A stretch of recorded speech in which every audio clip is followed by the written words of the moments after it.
That's just a normal thing when death occurs. It's just like, I ain't gonna say it's wrong to show love, but if it ain't genuine, why do it? Like, if it ain't real, like, you know what I'm saying? We haven't really heard much from you since the tragic passing of Dolph. Is this the first time that you've done an interview since he passed? Yeah.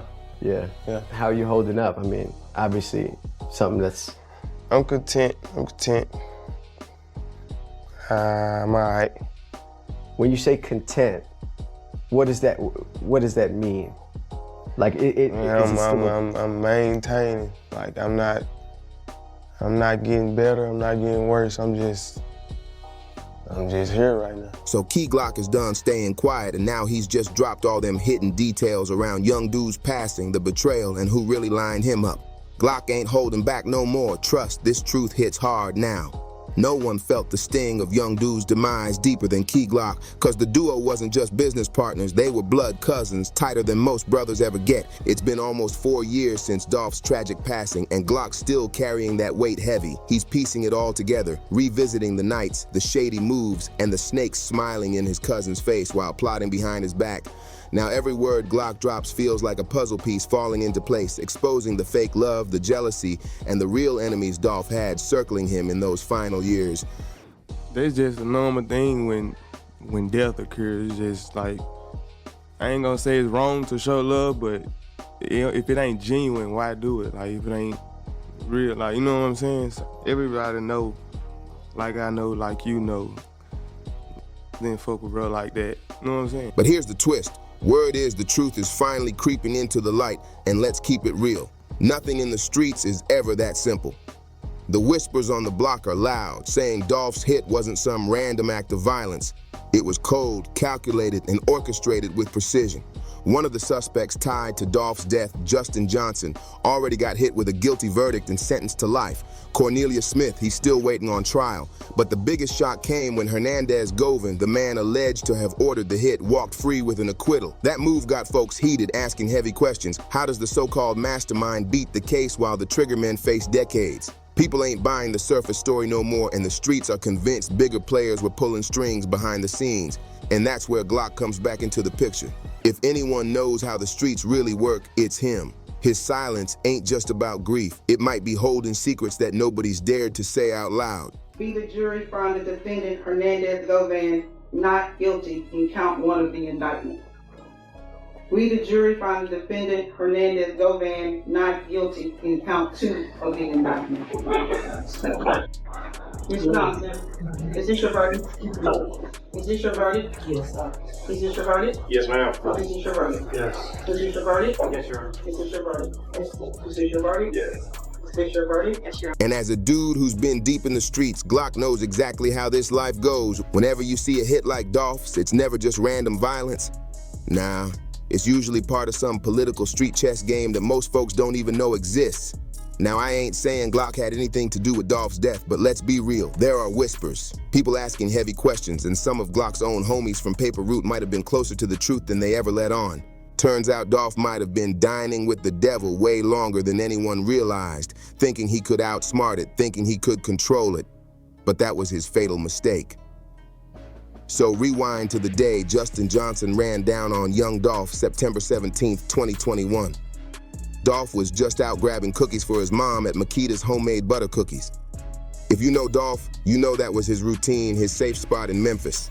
For Justin to pull up on him like that, broad daylight, no fear, it shows he had to know Dolph's every move. He had to be aware of where Dolph would be and when, maybe even who he'd be rolling with. And if Glock was in the mix, that makes it even more chilling. How long had Johnson been orbiting Glock's circle before the betrayal? Was he already too close to the team to ever be trusted? The receipts are wild. Justin showed up in videos with Glock, even popped up in Glock's music video for Hot, rocking an orange jacket, chilling like he was family, like he wasn't plotting nothing sinister. And it all lines up now. That's why after Dolph got gunned down, Glock went ghost. Homies expected him to speak, to show his pain, but instead Glock slid into the shadows. Inside, it had to be eating him alive, wondering how he let a snake like Justin creep that close. When he finally stepped back out, Glock was looking different, sounding shattered, speaking on how brutal it was losing his cousin Dolph. We haven't really heard much from you since the tragic passing of Dolph. Is this the first time that you've done an interview since he passed? Yeah. Yeah. But here's where things get tricky, real tricky. Justin Johnson wasn't no lone wolf, no renegade out here chasing revenge. Nah, word is, he was just a dog on a leash, a hired gun doing somebody else's dirty bidding. He had no direct beef with Dolph, not that anyone ever knew about. But maybe, just maybe, there was something brewing under the surface. A quiet beef that stayed hidden until the day it exploded. That's the angle people are starting to see now. And when you line it up, it gets darker. Because right after Dolph's death, a wave of other big names in the streets started dropping too. Names like Josh Taylor, head of the Triller Mafia gang, one of the most feared outfits in Memphis, got wiped out. Word in the streets is this the same gang Justin was riding with when he pulled the trigger on Dolph. Now Dolph wasn't no gang member, but let's not twist it. He was respected heavy in the streets. He had ties, he had alliances, and he wasn't scared to show love where he felt it was earned. But in a city like Memphis, that's dangerous business because loyalty can flip quick when money and envy enter the room. Insiders like Boozy been screaming it for years. If you blow up in your hometown, you better leave quick. Pack up and move somewhere safe because the jealousy runs deep. And in Memphis, that envy ain't just talk, it's deadly. Just wondering how you feeling, how you holding up. I mean, obviously something that's... I'm content. I'm all right. When you say content, what does that mean? Like I'm maintaining. Like I'm not getting better. I'm not getting worse. I'm just here right now. Yeah. But we all know Dolph, right? He wasn't about to leave Memphis. He said it over and over. Memphis was his home, his throne, his kingdom. His debut album was even titled King of Memphis, and that crown meant something to him. Now, nothing is confirmed for sure, but one thing's clear. There's more to Dolph's death than meets the eye. These shooters weren't just random ops off the block. Nah, these were people close to him, folks in his own circle who were supposed to protect him. The truth is still out there, and it's pointing back at those around him, the same ones meant to have his back. Online voices are getting louder. One user wrote, yeah, his record company benefited with the streets in combination. Another dropped, Glock and them set Dolph up.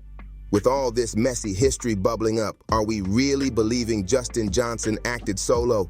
Or is this the shadow of a much bigger conspiracy at play?